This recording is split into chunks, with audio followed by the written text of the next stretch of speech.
friends, I'm Quinn. And I'm Hailey. Welcome to Talk Bookish to Me, the podcast where friends get together and talk about books. Happy Monday, everyone. Today I am joined by Hailey Hughes, self-proclaimed thriller queen. I happen to agree. And she's also like a fashionista, guys. So you have to check out her Instagram to share not only what's on our holiday TBRs, but what we think should be on yours.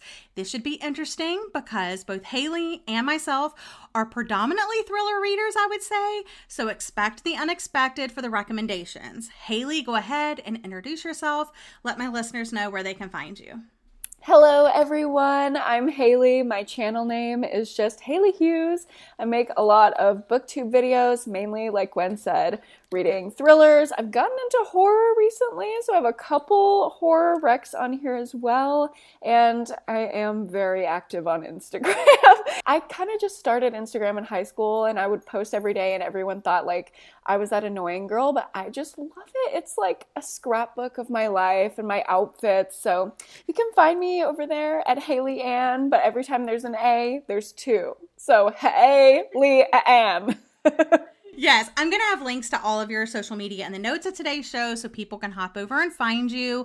I love that you said it's like an expression of yourself because that's what I feel like it is. I think you're one of those people that is just authentically yourself and you don't care like what other people think. You're like, here's me, here's what I'm doing, like it or don't. Like I really don't care, but I'm doing my thing. Exactly. That is exactly how I try to come across. Like I always want to be authentic. I feel like it's very obvious. And I just talked about this in a video, like when people are motivated by making content versus connecting with the audience, I feel like it's very obvious. So authenticity is my favorite thing.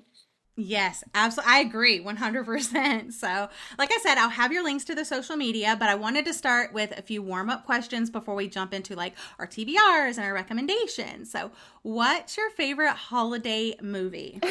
Okay, well, for real, my favorite holiday movie is called Christmas Mail. It's on the Hallmark Channel. It's a very low budget movie. It is not good. No. But no. I'm one of those people who I like watching bad movies. I take it as like a comedic experience. And this movie, I really highly suggest you watch it if you like bad movies because everything that can go wrong in this movie goes wrong. The audio doesn't work. People like are not cutting to the right clip. It's just a whole hot mess. It is like B-rated or maybe like C-rated. I don't even know. Yeah. Like See? I hadn't even heard of this movie. So I looked it up. I was like, I've never heard of this movie. Let me look it up. Like, is it really bad? So I looked it up and I was like, there was like a green screen with like actors popped in. There's like weird voiceovers. The acting is like super cringy. I'm like, please tell me these actors were like in on the joke that this was a bad holiday movie. No, I think they had no idea, especially the main character. He's like in it. This is his acting debut. He is ready for it. So if you guys have not heard of this movie, Christmas Mail, you can look it up on YouTube. That's where I watched the little trailer. It is definitely worth a good laugh. That's to say the least. I mean, the story does sound like Hallmarky cute, but how it all came together, y'all, no. Absolutely not. But if we're talking like seriously, if I'm like wanting to cry or like get in the holiday spirit, Love Actually is a classic. Yes, and isn't that the one that has multiple romances or multiple like stories and multiple storylines that come together? Those are my favorite kind of movies, like the cheesy ones, like Valentine's Day. Yes. All of those. I'm like, oh my god, everyone's falling in love together. I know, that is a good one.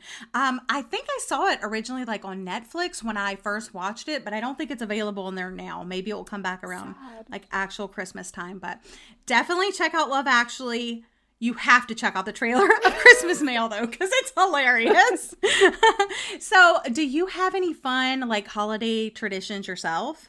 Yes. So, ever since I was a little child, my family gets together in Louisiana every Christmas, and we call it Hughesmas because there's a big, huge clan of us Hugheses, and there's probably like 40 to 50 people. Wow, that get family together. Reunion style. Yeah, every Christmas, and we all like sing the 12 days of Christmas, but it's not just like we're a choir sitting in a room singing. Like we plan it out. The cousins will like assign different groups of people different lines of the song. So we'll be like, my goodness. Oh, all the aunts are gonna sing The Partridge in a Pear Tree, but you have to sing it in the style of like 50s doo-wop. And then all the cousins are taking the 10 Lords of Leaping, but you have to do it in like metal. So it's like a whole production. Oh my goodness, that sounds so fun. Yeah. And we're all like a big Cajun family. So we make gumbo and we'll do all the things, cornbread, Christmas trash. Nice. I love that. That's very cool. Yeah. My husband's not big on traditions. I kind of didn't have too many like big traditions like growing up. Me and my sister would always we would sleep together like in my bedroom because it was downstairs and the whole rest of like our living room and kitchen and all that was upstairs. So we would sleep in my room and then wake up on Christmas morning together and like go up and see all that. And I keep trying to like make new ones for me and my husband, but they never work because he's just not a traditions person. He's like, we've already done that. And I'm like, but that's the point, to do something familiar. Exactly. My fiance, he's just like, yeah, whatever, up in the air. And I'm like, no, when you have a big family, we do the traditions and it's like a religious experience and we're all watching the Saints the next day and going to the bowl games and it's just a big Cajun fest. I love it. I'm coming. I'm inviting myself. Literally every time somebody hears about it, they're like, can I come? And my family's like, yeah, bring whoever you want. It's a party. So that's so awesome. All right. So now moving on to some bookish questions. Tell me about your TBR in 3 words. Okay. This is very easy for me. Large, number 1, I always do an overly ambitious TBR. Ambitious, number 2, just said that. And number 3, especially looking at like my November and December TBR, chaotic to the max. I'm reading fantasy for the first time in my life, which has been chaos. I'm really liking some and really not liking others. Some things I'm like, I can't believe I've been missing out on this for so many years of my life. And then like I don't want to get in trouble, but like the overhyped, like Agatha and all that. I'm like, I can't deal with fairies. I'm sorry. So how do you organize like your books and your bookshelves? Well, I have a very small apartment, so I've tried to squeeze in as many bookshelves as I can. I have like 3 like standard Target bookshelves, and they're just all in different squeezed little spaces in my apartment, and each one has a different genre of books on it. And then getting a TBR cart has been really helpful because whenever I buy new books, I don't have to squeeze them onto my shelves. I can just stack them as high as possible. And if you guys want to see like more in depth of her books and her bookshelves, she does have like tours of her shelves and stuff like that on her YouTube channel. So check the link in the notes of show, go over, give her channel some love, watch those. I love how you have them organized. I feel like you do have like a small apartment. It's basically like just your living room, kitchen, and then like the 1 bedroom. Yes. But I feel like you maximize the space as much as you could with your bookshelves and stuff. I try my best. It's so hard. Like we live right in downtown Austin, so it's like we do not have any space to breathe, but I would rather live in a teeny tiny space and be able to explore the city than move to the suburbs. Cameron wants to move to the suburbs, but I'm resisting. And you're like, I'm a city girl. Exactly. Yeah, that will be the day. I'm sure it'll come at some point, but imagining you as that suburban mom for real, not just playing one on the weekends. No, oh my goodness. It will be nice to live close to Costco though. That's the one reason why I want to move to the suburbs. I'm like, I just need Costco next door. I freaking love Costco. Okay, so now let's talk about like our current reads. I am currently reading Window Shopping by Tessa Bailey. This is a holiday-ish book. I just started it last night, so I'm only on page 30. So I can't really give like the best synopsis, but from what I understand so far, it's dual POV, which I love in romance books. So you get the guys and the girls' perspective, or whoever the romance is about. In this one, it's Stella and Aiden, and Stella is transfixed by a hideous window display outside of Vivint, a department store on Fifth Avenue in Manhattan when she is approached by Aiden, who asks her what she honestly thinks of the display. And after telling him like how awful it is, and she goes into depth like, this doesn't work because of this, and her reasoning and stuff, you're like, yeah, that doesn't sound, because they do describe the window display and you're like, that's really tacky. And then she describes like why it doesn't work and you're like, I'm following along with this chick. She's really giving it to you. She tells him like how she would make it better or like ideas that she has. And he says, well, I have it on good authority. They're actually hiring a new window dresser. But what she doesn't know is that he's actually the general manager of the store. And what he doesn't know is that she's just been recently released from Bedford Hills Correctional Facility. So just out of prison, she decides, okay, I'm going to go ahead and throw my application out there. And then based on the synopsis on the back of the book, she begins working for Aiden and trying to ignore how hot he is. Oh my God. There's much going on. That is a lot. I just bought that book because of the Sugar and Spice book club. That's their December pick. So nice. I knew I was going to read it, but I just thought it was like this little fluffy contemporary. I did not know she was a convict. That is so interesting. It was on the second page. She's like, yeah, I've just been recently. I was like, what? What? I was not expecting that at all. And it does allude to, she does say something in the first 30 pages like, oh yeah, I guess she was released early because of good behavior. And you don't know exactly what it is. So I'm sure that's like part of the story when we find out exactly. But she's like, oh yeah, I deserve to be there. Like, yep. What? And you're just like, oh my gosh. That's so, hey, convict rep. I guess it's good. Exactly. And she was like, I don't think that I'm going to get this job because, you know, I'm a convict. And like, no, they're not going to hire me. Like even fast food won't hire me. But yeah, it ends up working out. He's like, yeah. And he knows because she puts it on her application. And he's like, yeah, let's give it a shot. What? I guess that's pretty privilege working its way. Even if you're a convict, if you're a hot convict, you're going to get hired. Exactly. Exactly. I'm reading The Night Circus by Erin Morgenstern for my fantasy vlog that I mentioned earlier. Reading fantasy or adult fantasy for the first time. And I was very skeptical, but I mean, I'm over halfway through and I would already say that I'm going to give it 5 stars. I'm completely sucked in. I'm obsessed. I love the world building and everything that's happening. Did you ever think the term world building would come out of my mouth? No. Like, I can't even believe that I'm saying this, but I love it. It's so magical. And it's about this circus that shows up randomly in the middle of the night, and it's only open at night. You can only go there at night, like a random week in the middle of the year. And all of these players perform there, and they're not like your average circus people. They don't have like elephants and monkeys and like harmful things. It's like, oh, you walk in this tent and it's an ice garden and everything is made of like beautiful icicles and snow, and it's just magical. And the descriptions, oh my God, they're so flowery and literary, which is exactly what I love and what I miss when I'm reading thrillers. So I'm all in for this book. I'm obsessed with it. I know that the holidays can be the most wonderful time of the year, but they can also be stressful. All the shopping, all the get-togethers, having to go to everybody's house for everything, coordinating everything. Luckily, we have a way to get you into those feelings of comfort and joy in no time. Some book recommendations. We believe these books are the perfect companion to the frosty days ahead. Grab your fuzziest socks, your coziest blanket, and a few of these recommendations, and you'll be in the holiday spirit in no time. Before jumping straight into our recommendations, though, do you have any fun holiday books that you plan to read? I have a ton of books on my December TBR. It's way too ambitious. I know I'm not going to get to all of them. I'm just such a seasonal reader that like anything with snow in it, I have to read in December. I feel so left out because everyone's reading Rock, Paper, Scissors.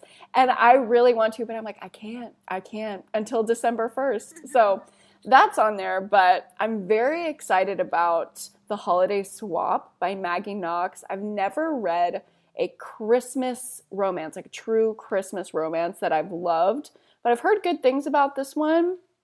It's a contemporary romance about twin sisters who swap lives. So one of them is hosting a reality cooking show, and the other one is a baker, like back home in their little small town. And the girl on the cooking show gets in some kind of accident where she can no longer smell and taste, which I'm so scared to know what this is. I really hope she doesn't get COVID. Anytime they talk about COVID in a book, I'm like, absolutely not. And when they said like losing the smell and taste, I'm like, okay, hopefully she doesn't get COVID. But anyway, she needs somebody to host her cooking show because obviously she can't taste anything. So her sister switches lives with her, and they fall in love with the men that are assisting each of their careers for the opposite sister. So sounds very cute, very charming. I'm just scared of COVID showing up. You'll like it. I think you will. As long as you don't go into it with too high expectations. It's so funny that we talk about this. I am working on an episode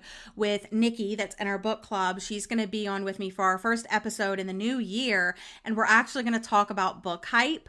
And so that's kind of what's on my brain right now, is all about book hype and how that affects our reading experience. And I'm just trying to be so much more like self-conscious about telling people how I feel about books.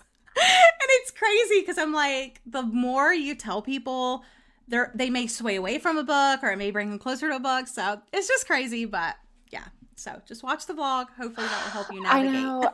I'm so interested in that discussion about book hype because I feel like I psych myself out. Like I talked about this in my TBR where I've been putting off reading Lisa Jewell's new book, she's one of my favorite authors, for months now. Because I'm just so scared that it's not going to live up to the hype. So I'm definitely going to listen to that episode. But yeah, it should be good. The rest of my TBR is a lot of novellas. Because again, I'm trying to cram in 1 million books.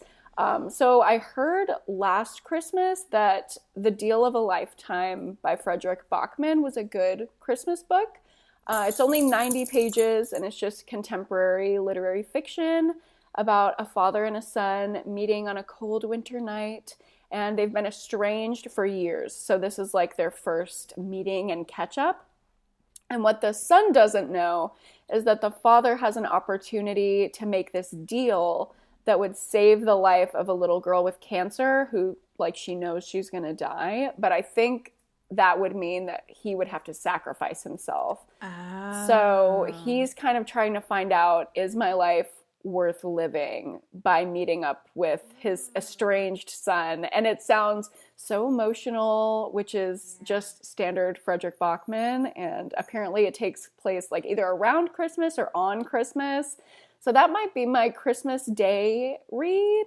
Although I don't know if I want to be crying on Christmas. I have to like sit in the other room for an hour or so and just have sad girl hours in your room. Right. Like, let me do my sad girl Christmas. I'll be back in a couple minutes. Bye. Like, and then to pull myself out of the sadness, I have a very fun Christmas horror book. It is The Visitor by Sergio Gomez, and this one is available on Kindle Unlimited. If y'all are Kindle Unlimited stans, I just got it. And I'm obsessed with it. And this one is only 80 like Kindle pages. So it's very, very short. And it's about 5 strangers snowed in at a roadside diner. They have a blizzard, so they're trying to deal with that. But the biggest threat is not from the weather. It's from the 6th stranger that ends up showing up with murderous intentions. That's what the synopsis said. And based on that synopsis, I'm down. I'm in it. I already know I'm going to love it. I love the isolated setting, the snowy conditions. It sounds like it should be good. And short. So like you said, some novellas thrown in there. That's nice. I'm hoping it's like No Exit. Nothing has ever lived up to No Exit for me. But every book I pick up that's isolated, I'm like, maybe this will be like No Exit. Like, desperately hoping. Yeah, like, give me No Exit vibes. I had somebody comment on my last video, what does serving no exit mean? Because she keeps saying serving no exit. And I'm like, I'm sorry. That's just my LGBT slang. Like, she's serving no exit. So I had to explain in the comments. That's funny. And plus, like, I guess if you don't know the book, No Exit, you're kind of like, what is she Right. talking about? I know. Okay, so 3 I have on my TBR, A Magical New York Christmas by Anita Hughes. It's filled with magic that can only be found at the Plaza Hotel during the holidays. It's a Christmas treat and a heartwarming story that reminds us that falling in love is the greatest miracle of all. So sounds Hallmarky, which I love. And then I have Always in December by Emily Stone, which is about 2 characters that have this chance encounter during the holiday season. It brings them together, then for whatever reason, they're quickly torn apart, but fate intervenes again and again. And they keep meeting up in like various countries and various cities and stuff like this. So it's like fate's intervening to bring them together. That one sounds good. I'm adding that. I've never read the Shopaholic series by Sophie Kinsella, but I think this is like the 6th book in that series, but I'm skipping all the first couple of books. I'm just going straight into the Christmas one. Christmas Shopaholic by Sophie Kinsella. It's Becky's year to host Christmas because her parents decide to forgo the hosting duties. And they have a lot of traditions like you did, like carols, pudding, and tipple with neighbors. And she has to host it for the first time. So I think it's going to be just like antics, her doing that. So it's pretty thick though. So I'm like, Ooh. Oh my goodness. I'm really going to be getting into it. Fun. I really want to read Always in December. I love the fate aspect. It feels like, what is that one? A Day in December or One Day in December? One Day in December. Yeah. Yep. Oh my God, I loved that one. Yeah. So now it's time to share the book recommendations perfect to read during the holidays and the snowy days ahead. So if you don't have time to read these like on the holidays, like right in December around that time, start now. I've started reading holiday books early. Like you said, you're picking up all the snowy books. So you're definitely going to need to get a jump start. Oh yeah. So I kind of did some holiday recommendations, some snowy recommendations. We have a few YA recommendations in here, but I want to go ahead and jump into the holiday recommendations first. So we have The Romantic Pact by Meghan Quinn.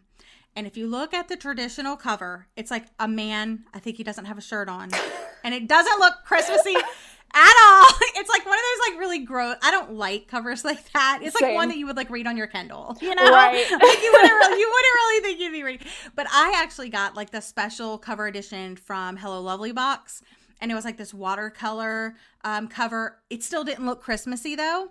So on the surface, it probably does not sound like a holiday book. And I think this is technically like the 2nd book in a series about these football players that are each the main character in their own story. But when I read it back in the spring, I already knew that I was going to recommend this during the holidays because it is a sports romance because we follow the main character Crew. But in this book, he travels to Germany during the holidays with Hazel, the girl who was one of his best friends growing up, but they were also each other's first kiss. So it's like childhood friends, kind of first love, and then things are rekindled on this trip.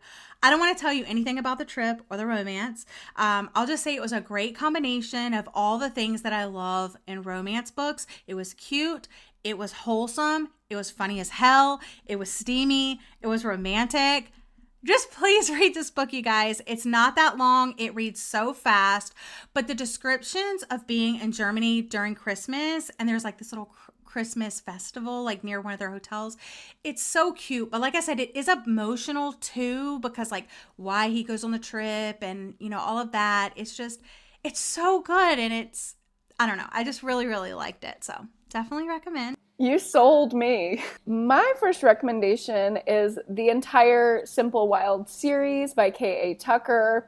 I feel like this is the perfect romance for really all of the winter season. It doesn't really have to be specific to the holidays, but the 3rd book does take place on Christmas. Oh, nice. So you could kind of start the series now and then be ready to read the 3rd book on Christmas Day. It's a short little novella. I think it's like 150 pages, and it's just what it's like to be in Alaska on Christmas. It's so cute. The whole series is set in Alaska. It's light enemies to lovers. It's not like I'm gonna kill you enemies to lovers, but it's definitely a bad first impression. And it also has the grumpy sunshine trope. It's about Calla, this blogger from Toronto, so she's very much a city girl, and Jonah, who is a rough around the edges Alaskan bush pilot, and he works for Calla's dad. So she has been estranged from her dad for years and years, and after getting this devastating call from him, she goes to visit him because she thinks it might be her last opportunity to see him. And this story is just so much more than the romance. Obviously, the romance is adorable, but just hearing Calla's story, what it's like for her to rekindle this relationship with her dad and experience Alaska, something that's totally different from like her city life, and going into major themes of grief at the end of the book. It is just, it's everything. It's so much more than a romance. You know what? Surprisingly, I've only read the first book. I need to change that. I need to read the rest of the series. It's one of those books that I keep putting off. It's so hard for me to get into romance series usually, because it's like once the initial romance is done, it's like, okay, it's done. What more do we need to know? But Calla and Jonah are so complex, such like deep characters, that just reading about their long-term relationship over books is so wonderful. Especially if you're in a long-term relationship, I feel like there's so much more that goes on. It's not just like you get together and that's it. Yes. You're constantly working on your relationship, and the romance dies and then it comes back and you have issues that you need to work on. All right, next I want to recommend something like you're probably not expecting. I want to recommend a Hanukkah Romance. It's a new release this year. I think it released at the end of September, early October, The Matzah Ball by Jean Meltzer. So our main character, Rachel Rubenstein Goldblatt, is a nice Jewish girl with a shameful secret. She loves Christmas. She's obsessed with it, really. For a decade, she has hidden her career as a Christmas romance novelist from her entire family. I think only like her best friend knows. Her talent has made her a bestseller, even as her chronic illness has always kept the kind of love she writes about out of reach. But when her diversity-conscious publisher insists she write a Hanukkah romance, her well of inspiration suddenly runs dry. Hanukkah's not magical in her opinion. It's not merry, it's not bright, it's not Christmas. Desperate not to lose her contract, Rachel's determined to find her muse at the Matzah Ball, a Jewish music celebration on the last night of Hanukkah, even if it means working with her summer camp, like Jewish summer camp arch nemesis, Jacob Greenberg. I've never read a book about Hanukkah or like a Hanukkah romance or anything like this. And I loved the characters. I loved the culture. I feel like I learned things. And it wasn't like that type of book where you're like, I don't know what that means. Let me go look it up. The author did a really good job of like explaining everything in the actual story, which was a nice change. And it's so freaking cute. There's LGBT representation in here. There's chronic illness, chronic pain.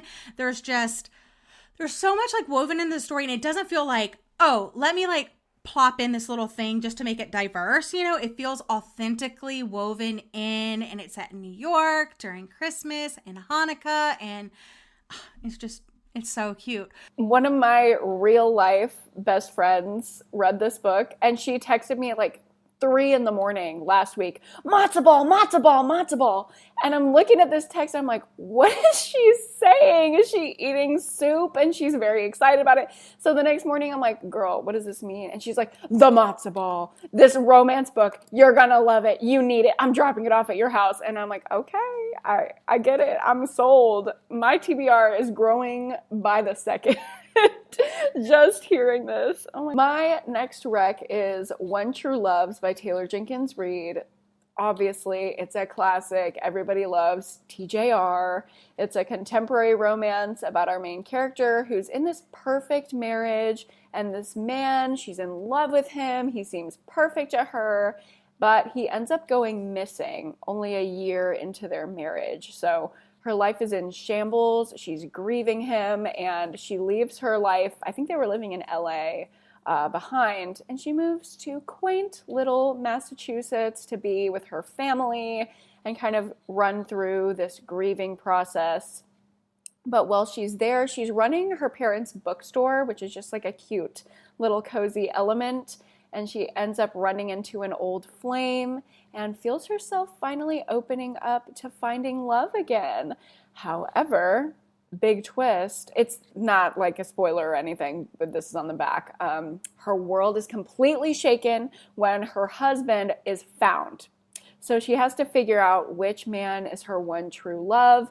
And on the surface, it doesn't really seem like this is a holiday romance, but the atmosphere of being in a small town and it's snowing and they're like wrapping themselves up in coats during the winter was giving me the cozy vibes. And for a lot of the book, they're driving out into like a cabin, like she's trying to figure out who is the right man for her. So she goes to stay with one of them in this cabin in the snow. And Christmas does take place at some point in the book. It's not the whole book, but there's a little Christmas scene. I gave this one 5 stars. I highly recommend it. Yeah, I think this is one that also makes you question, like, what would you do in that situation? Yes, for sure. I mean, it's definitely one of my faves, too. I'm so glad you recommended it. I love it. And then one that you mentioned earlier, One Day in December by Josie Silver. This is a romance book, but it doesn't take place like right around Christmas. I know it says December in the title, and we'll get to that in a minute. But this book takes place over 10 years. So there's a lot of Christmases going on in this one. So it's another romance book, of course. One snowy December day. This is the part where they get the December in the title. Lori sees a man who she knows instantly is the one. Their eyes meet. There's a moment of pure magic. And then her bus drives away. So certain that she has found the one, she enlists the help of her best friend to help her track down this guy. So they're searching all over London for him. Cafes, on the street, going back to the bus stop, everything. And they spend an entire year looking for this guy, and she's given up hope, can't find him. I guess he wasn't the one. And there is a Christmas party coming up, and her best friend that's been helping her look for this mystery guy brings her new boyfriend to the party. And it's Jack, the man from the bus. And so as soon as I read that, I was like, what would you do? Like, you don't want to tell her, like, because she seems so happy, but you're like, oh, that's the guy. Yeah, I would say if you don't like cheating, if infidelity makes you uncomfortable, definitely don't skip this one. But if you're living for the drama, like us, this is so good. I mean, I don't really understand the main character because I would straight up just be like, oh, girl, that's busboy. Like, off the bat. I know, exactly. Well, that's what I'm saying. Like, I probably wouldn't do it right in front of him. Like, oh, my gosh, Jack, it's you, the guy. But later that night, I'd be like, Hailey, that was the guy. Good for you, girl, but that was the guy we were looking for. Right. And because she stalls for so long, there's just so many dramatic things that happen. Yes. Oh my God. The turns that this book takes. Mm-hmm. One that is not as dramatic, but definitely cozy and cute is The 12 Dates of Christmas by Jenny Bayliss. I read this one last Christmas and I really liked it. It was slower and cozier. There wasn't a lot happening, but if you're in it for the atmosphere, this one's great. It's another contemporary romance following a main character who's been unlucky in love. So she signs up for a dating service that provides her with 12 blind dates leading up to Christmas. And I just want to know where this is and what this service is. Like, because each date is so cute. Like, they do fun, atmospheric activities. But will she find love on these things? Probably not. Her true love is someone that has been by her side all along. So it's very hallmarky, very cozy. Not so much about the substance, but cute fluff if you're looking for something to just pick up and feel the winter vibes. Of course, Christina Lauren in a Holidaze. It's a cute holiday story, but it's pretty much what you will expect from the synopsis. The main character has been in love with the son of the family friend for years and finally gets a chance to see what would happen if she took that risk that the universe has granted during some Groundhog Day type shenanigans. It all takes place during the cozy holiday cabin featuring holiday traditions. It may be predictable, but it's just so freaking cozy and cute. What more can you? I gave it 5 stars. I I know that everyone was hating on it and being like, this is so predictable. I don't care. I had such a good time. It was so fun. And do they explain everything perfectly? Why she's in this Groundhog Day situation? No? Who cares? I ignored that part. Same. I just loved the atmosphere. Again, I feel like the past two, if you're wanting full Hallmark Christmas vibes, those are the ones. Yes. Switching it up from romance a little bit, I have a more literary mystery recommendation, but it's still definitely holiday. So it's by Agatha Christie. It's in the Hercule Poirot series, and it's called Hercule Poirot's Christmas. The whole thing takes place on Christmas and the Christmas season. It's a classic Agatha Christie mystery, and it has our favorite detective, and he's solving the murder of a wealthy old man, and he obviously is just killed, but before, like in the days leading up to this, he had cut the allowances of all 4 of his spoiled sons and their wives. So there's 8 suspects, and everyone seemingly has an alibi, but everyone also has a motive. So it's kind of like the original Knives Out before Knives Out, the movie, was a thing. And I love reading Agatha Christie around the holidays. I feel like it's so cozy and just a little holiday vibe. So if you're into that, you would definitely enjoy this. If you're not someone who likes like slow literary mysteries, probably skip this one. But I wanted to throw it in there because I love Agatha Christie. Yes, you do. I'm glad you threw it in there. All right, moving on to some more like snowy recommendations since we're grabbing all the snowy books for December. A Season for Second Chances by Jenny Bayliss. So this is the same author of the 12 Dates of Christmas. This is a romance following a woman that finds her husband cheating on her again. And this time she's had it. She's like, no more second chances. She takes the job as a winter guardian of this historic home in a seaside village of Willow Bay. Can I please move there? Please and thank you. And untethered for the first time in her life, she gets a new lease on life and maybe love. So while it is classified as a romance, I want to warn people that it's much slower paced and the romance does not happen until way far into the book. Like you have to get through 300 pages of her finding herself, learning the traditions of the town. There's like a little book club that forms, her moving on with her life, and because her husband always tries to woo her back. That's the thing. Of course, he's like, don't know, really, this was the last time. And she's like, well, maybe it is. And the whole time as a reader, you know, like she's not going back this time. You can hear it in all of the anecdotes that you hear in her head that she's not going back this time. But every once in a while, like you've been there, you've been in that situation where you're like, well, maybe he really has learned his lesson. And then she's like, nope. So it's really a really good story to read if you've been in that situation and you need a little bit of strength to get away from the bad guys out there that don't deserve you. And then it kind of does lead to love. So I liked it. That sounds very emotional. Another emotional read, just 2 heavy ones right in a row, is Beartown by Fredrick Backman as well. He writes contemporary literary fiction, and the story follows. Really, it's about the town. It's not about any specific characters, but this snowy small town, its complete infrastructure, finances, everything completely relies on the youth hockey team. And that's a very heavy burden for the young hockey stars to carry. And drama unfolds when a violent act changes everything for the team and really for the whole town. Accusations are made, the community is forced to come together while dark secrets threaten to tear them apart. This one is an emotional roller coaster. Big trigger warnings for sexual assault, so be careful going in. But if it's something you think you can handle, it's a really important story. I also gave this one 5 stars. I read it last year and it completely changed my reading month.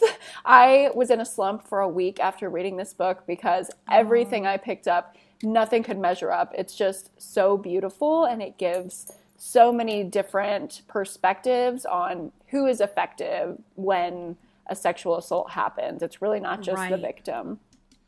Yeah, that one does sound like super emotional. Oh yeah, I was sobbing when I read it last year. Oh my goodness. I know you mentioned this one earlier, Rock, Paper, Scissors by Alice Feeney. I'm here to recommend it. And I'm going to go bare minimum here. So things have been wrong since Mr. and Mrs. Wright for a long time. When Adam and Amelia went a weekend away to Scotland, it might just be what their marriage needs to like bring them back together. Their marriage might completely be a disaster at the end of this. Who knows? But they're going there to figure it out. But something weird is happening here because they didn't just like randomly win this trip like they initially thought. One of them is lying and someone doesn't want them to live happily ever after. My next rec is also a thriller. It's The Hunting Party by Lucy Foley. This book follows a group of 10 old friends. So there's kind of a lot of characters to keep track of. I had to keep a note in my phone when I was reading, but they are each characterized like really clearly, almost like in a stereotypical way. So they're easy to keep apart in that way. But they all meet up for this snowy cabin getaway. I think it's like somewhere in Eastern Europe. And as they move further and further into this isolated setting, more of them are turning up dead. And the atmosphere in this book is just perfect for winter. They talk a lot about like the resort and the men are like getting their rifles and putting on their little hats and going hunting. And the women are like popping champagne and getting in the hot tub. And all these characters are super like rich and dramatic and crazy. So they're very unlikable, but I like unlikable characters, especially in a murder mystery, because I think it's fun to guess, which one is going to die, who do I not like, who do I want to die, and then who could be behind it all, because everyone has their own secrets that they're bringing in. It's a really quick read. The audiobook is wonderful. It has a full cast, so it's very fun. We love a full cast. Just like you recommended the entire series for The Simple Wild, I want to recommend the Moose Springs, Alaska series, also set in Alaska, obviously, by Sarah Morgenthaler. This is a romance series. It follows different couples. The first one is The Tourist Attraction, which happened to be my favorite of the three so far. Mistletoe and Mr. Wright. Enjoy the View. And there's also like this little Christmas novella, but it's like 8 pages or something like it's like a short I don't even know what you call that. That's like a note written to your friend. Yeah. But it's about this Christmas moose, which if you read the whole series, you'll understand it a little bit more, but it's out there if you want to read it. I don't even think it's like printed. You have to find it online or something like that, but interesting. There's a recommendation for you guys. A Christmas moose. Yeah. I'm very intrigued. Going back into thrillers, I will recommend 2 that are very similar. Like when I say that it's similar, almost the entire plot is copy and pasted.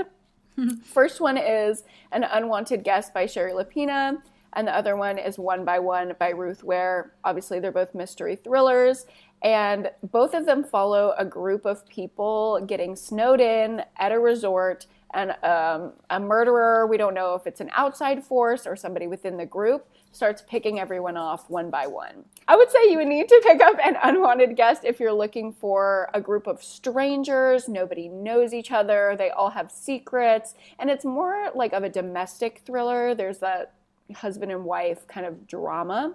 And then I would say pick up One by One if you're more into dynamics of a group of people that all know each other. They all have a messy past, and they were all working together because it's a company kind of retreat. So either way, they're both fun mysteries and have the wintry vibes. You don't need to read both, though.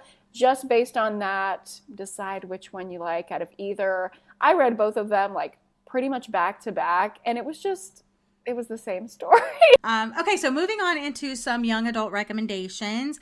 This should go fairly quickly because I personally don't have a lot of recommendations for this. I don't read a lot of YA anymore, but when I did, here are some recommendations that I took from that. And I think 2 of mine are available on Netflix as like movies that you can watch in case you don't want to actually read the book.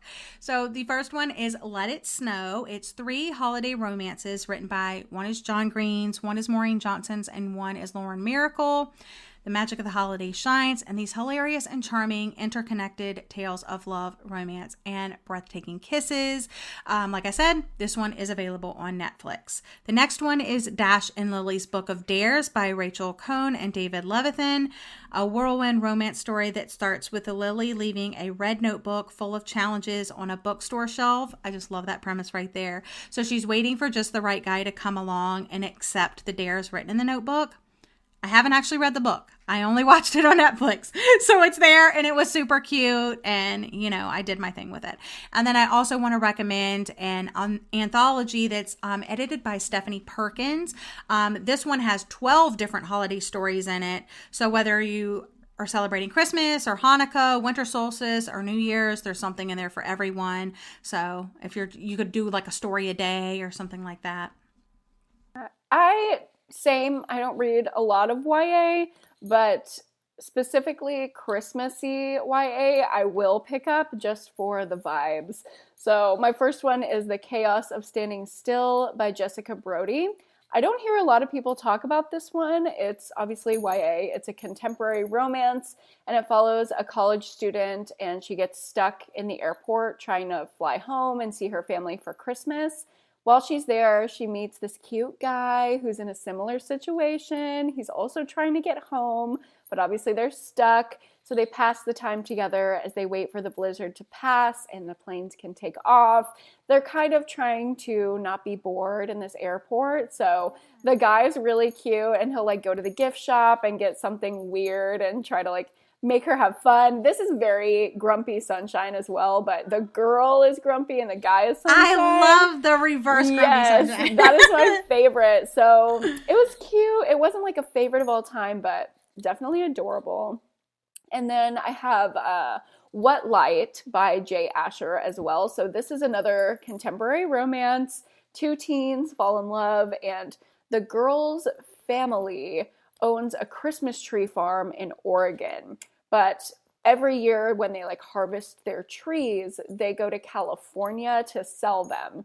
So she's only going to be in California for this season when they're selling their Christmas trees, and she'll be heading back to Oregon. So when she meets this guy, she knows that she has to make the most of it in this emotional holiday romance. They kind of know it's like a Romeo and Juliet situation, that they're going to be torn apart at the end of the Christmas season. So I also have a bonus recommendation if you're looking for a New Year's or New Year's Eve book. I read this one last New Year's Eve and it was just so perfect. It is called Una Out of Order by Margarita Montemor, and it's a magical realism, which I don't recommend a lot of these, but this one, something about it was doing it for me. It's about our main character, Una, and her birthday is at the start of the new year. And when she's about to ring in the year 1981 and celebrate her 18th birthday, she passes out and wakes up in a completely different year of her life. And she discovers that she's destined to live every year of her life out of order. So each birthday she goes into, she immediately passes out and wakes up in another random year. So it could be that she's in her 20s and she wakes up and she's partying with drag queens. It's 1985. They're playing Madonna and living their best life. Or she could wake up in the 2030s as an old woman with no memories of the life that she lived up until being 85 and she's on her deathbed. So it's really fun and charming for the holidays. It goes into a lot of the New Year's atmosphere, but it's so much more than that. There are so many twists and emotions. It is a whole roller coaster ride as you're trying to put together how this girl has lived her life. I absolutely loved it. This was another 5-star. It's definitely going in my top 20 that I read in 2021. So those are our recommendations and some of the things that we hope to read this holiday season. I want to say thank you so much for joining me today, Hailey. Thank you for having me. I knew you would have some great recommendations. I'm going to have your social media links available in the notes, as well as many of the books that I can that we talked about from today's recommendations.